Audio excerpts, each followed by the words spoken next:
Hello， 大家好啊，我係 Leo 啊，歡迎收睇中山置業通嘅 channel。咁今日啦，Leo 就嚟到咗旗杆新城啦，東區經濟總部片區啦，帶大家睇下我而家身後在售緊嘅一個公寓項目。咁佢個名咧就叫做中山108天譽嘅。咁成個項目咧現時在售嘅一個公寓面積嘅話咧，大概就係47個平方啦，到73個平方嘅一個 loft 公寓產品嚟嘅。咁可以講得上係買一層送一層，實用率咧亦都係非常之高嘅。咁同埋咧，現時開發商咧係做緊一個特價活動啦，單價咧係低至8000零蚊一方，精裝交付。咁總價嘅話咧，亦都僅只需要係40萬出頭。咁再加上啦，開發商咧現時咧係做緊一個低首付嘅政策，首付5萬蚊就可以輕鬆入手得到啦。咁無論係自住好，抑或係投資度假都好啦，Leo 覺得啦，呢一個產品亦都係性價比非常之高嘅。咁啊，再睇翻啦，成個項目嘅話咧，其實佢係屬於中山市政府重點打造嘅一個區份嚟嘅。咁成個項目嘅話咧，佢係有規劃、有發展、有潛力、有配套啊。咁再加上咧，我哋成個項目嘅一個產品咧，佢係屬於一個地鐵上蓋嘅一個優質物業。咁我哋公寓嘅話咧，直線距離大概係100米唔到嘅位置啦，過條馬路咧就係現時喺度在建當中嘅一個地鐵站啦。咁呢條地鐵嘅話咧，就係廣州18號線地鐵延長線。咁個站點名咧就叫做旗關道地鐵站啦。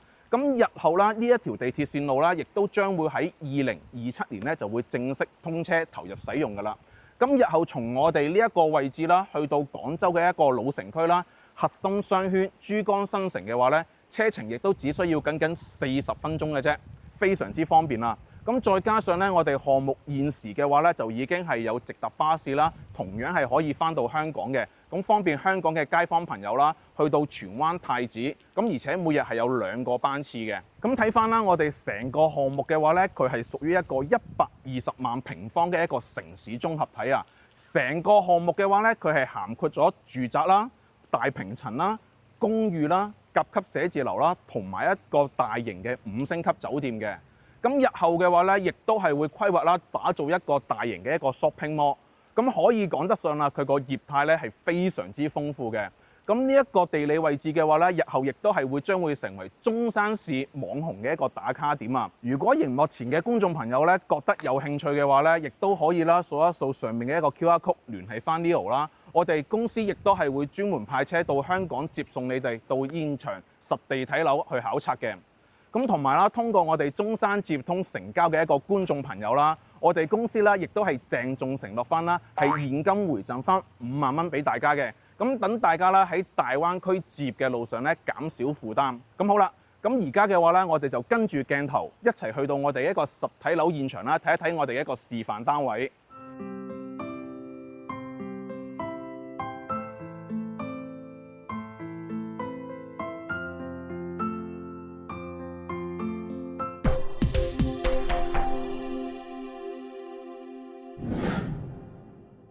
各位街坊，咁現時 Leo 嘅話咧，身處嘅呢一套戶型咧就係47個平方啦，係可以做到3房2廳1衛嘅。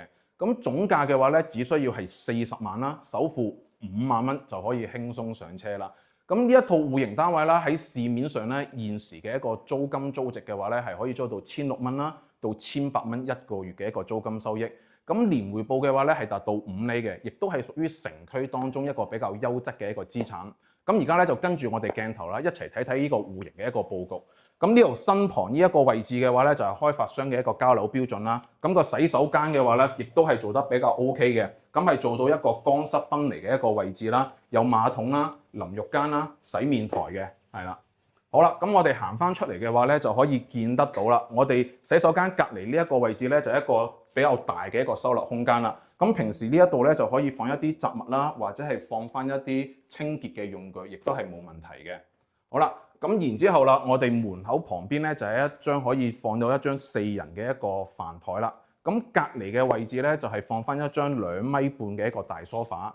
咁坐喺呢一度，如果係睇電視嘅話咧，就可能唔係話咁方便啦。咁 Leo 嘅話咧就可以建議翻啦，到時候咧就可以買翻一個電視嘅一個活動支架啦，就可以方便放出放入，都係非常之 OK 嘅。好啦，咁啊再睇翻啦，我哋個廚房啦。咁廚房嘅話咧，亦都係我哋呢一邊嘅一個交樓標準嚟嘅。咁佢嘅一個操作台啦，呢一啲位置啦，全部同你做好晒啦。咁但係嘅話咧，佢個交樓標準咧就係冇冰箱啦，同埋係冇洗衣機嘅。好啦，咁啊再睇翻我哋出邊啦。咁我哋成個戶型嘅一個佈局嘅話咧，佢呢一面窗咧係全部開發商交樓標準咧，亦都係做到一個大嘅一個落地玻璃窗啦。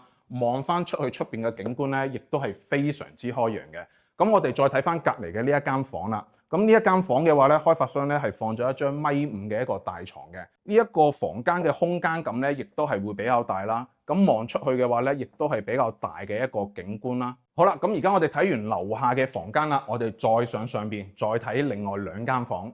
好啦，咁而家咧我哋就上到嚟2樓嘅位置啦。同樣啦，2樓有2間房間嘅，咁亦都係開發商嘅一個交樓標準。咁左手邊嘅話咧，開發商嘅交樓標準咧就做成一個半開放式嘅一個設計啦。咁日後嘅話咧，可以利用翻呢個空間做一間書房啦，或者電腦房都冇問題嘅。好啦，咁我哋行翻過嚟啦，就睇我哋隔離嘅呢一間房間啦。咁呢一間房嘅話咧，面積大概咧就係7到8個平方左右到，咁可以放翻一張1.5米嘅床都係冇問題嘅。咁望翻出去嘅話咧，就係一個內園嘅一個景觀啦。咁加上啦，開發商佢嘅交樓標準嘅話咧，係成間房有一個270度嘅一個落地玻璃窗。咁佢嘅採光啊、空間感相對嚟講，亦都係會比較大好多嘅。咁如果鏡頭前嘅觀眾朋友覺得呢一套面積47個平方可能會細咗少少，唔合適自住嘅話，亦都唔緊要。咁等間 Leo 帶大家睇一套大少少60個平方嘅戶型，俾大家參考下。好啦，再同大家介紹另一套戶型，就係62個平方，同樣係可以做到3房2廳，但係佢可以做到2個洗手間嘅一個戶型佈局。咁總價嘅話咧，只需要係60萬左右到。咁首付嘅話咧，亦都係5萬蚊就可以輕鬆上車啦。好啦，咁睇翻啦，我哋入到門口嘅客廁部分位置嘅話咧，佢係一個比較大嘅一個洗手間啦。交樓標準咧，亦都係比較高嘅，同樣係可以做到翻一個乾濕分離嘅。咁然之後嘅話咧，我哋行翻出嚟嘅話咧，我哋呢一邊嘅廚房同樣係做一個開放式嘅廚房。咁佢嘅一個膠標嘅話咧，可以睇得到佢連我哋嘅一個抽油煙機啦、電磁爐啦，亦都係一個交樓標準嚟嘅。咁而電磁爐嘅話咧，佢個科技含量比較高嘅，佢係可以用一個電轉火嘅形式去作為一個日常嘅一個煮食用途嘅。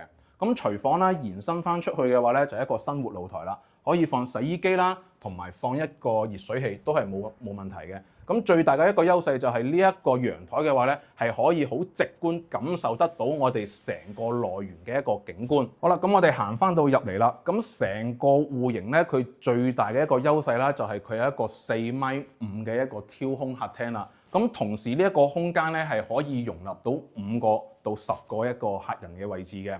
咁同埋嘅話咧，佢呢一個位置亦都係交付咗一個飄台位置啦。咁平時可以坐喺度傾下偈啊，亦都係非常之唔錯嘅。咁樓下嘅話咧，亦都係配備咗一間房間嘅。咁平時一啲後生仔啦，比較中意打遊戲機嘅話咧，可以做翻一間電腦房都冇問題嘅。咁日後嘅話咧，可以做翻一個推拉門嘅話咧，佢個私隱性咧，相對嚟講亦都係會比較高嘅。好啦，咁介紹完我哋下邊嘅房間之後啦，我哋再上到上邊同大家介紹下。好啦，咁而家咧我哋就上到嚟2樓嘅位置啦。同樣咧，佢係有2間房間嘅。咁我哋就先睇左手邊嘅呢一間細房。咁呢一間細房目測嘅面積嘅話咧，大概就5到6個平方啦。咁放翻一張1.2米嘅床咧，係完全冇問題嘅。咁然之後靠牆嘅呢一邊嘅話咧，可以做翻一排嘅一個衣櫃。咁同埋啦，開發商交樓嘅標準咧，亦都比較高。咁佢呢一間房咧，亦都係交配一個落地嘅一個大玻璃窗啦。咁亦都望翻到我哋成個內園嘅一個景觀嘅。咁行翻過嚟啦，就係我哋一個主人房嘅一個位置啦。咁主人房嘅話咧，佢個空間咧，亦都比較大嘅。咁如果係放一張1.8米大床咧，亦都可以做到3邊落床嘅。咁望翻出去內園嘅景觀咧，亦都係比較開闊好多啦。而我左手邊嘅話咧，就係一個套廁位置啦。套廁位置嘅話咧，亦都係比較大嘅，亦都係做到乾濕分離。62方咧，呢套公寓咧，我哋就介紹完啦。咁睇翻成個項目啦，現時在售緊嘅47方同埋62個平方嘅話咧，無論自住投資都比較適合。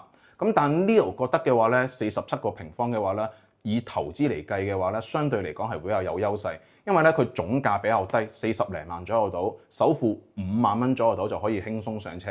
咁而且嘅話咧，我哋係有酒店託管嘅一個優勢啦，一個月嘅租金大概係去到1800蚊一個月嘅一個收益。咁按翻年回報計嘅話咧，大概係5到6厘左右。咁而62方嘅話咧，Leo 覺得咧係更適合自住啦同埋度假為主嘅。兩者嘅話咧，亦都係非常之有優勢。咁同屬咧都係我哋呢一個地鐵上軌嘅一個優質物業啦，所以咧佢呢一個板塊嚟講嘅話咧，升值潛力咧係會比較大嘅。如果鏡頭前嘅觀眾朋友啦有興趣想了解翻我哋呢一個項目嘅話咧，亦都可以掃一掃上面嘅一個 QR code 聯繫翻 Leo。咁我哋公司啦亦都係會派車到香港啦，接送大家嚟到我哋呢一邊實地考察嘅。咁好啦，咁今集嘅節目時間就到啦，非常之多謝你哋嘅收睇，亦都多謝你哋嘅支持。咁如果係中意呢條片嘅話咧，就麻煩幫忙點個 like啊！我哋下一條片再見，拜拜。